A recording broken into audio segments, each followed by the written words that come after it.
Hey everyone, so one of the things when you're making tutorial videos online, the mouse naturally on most Mac computers and computers in general is pretty small, but here we are on a Mac and we want to make the mouse a little bigger so that when we're watching these tutorial videos we can see where you're clicking and how large the mouse is. So in order to do that, you go over to this Apple icon in the left hand corner, click System Preferences. Then you're going to click Accessibility.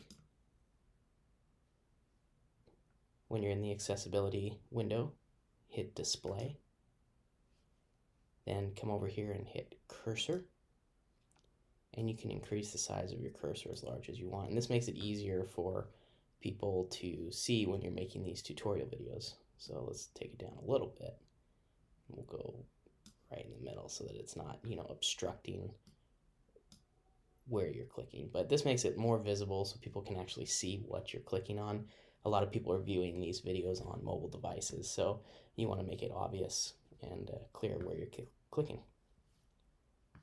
Then just get out of it, it automatically saves it, and here we are, we have a larger mouse. Thanks for watching.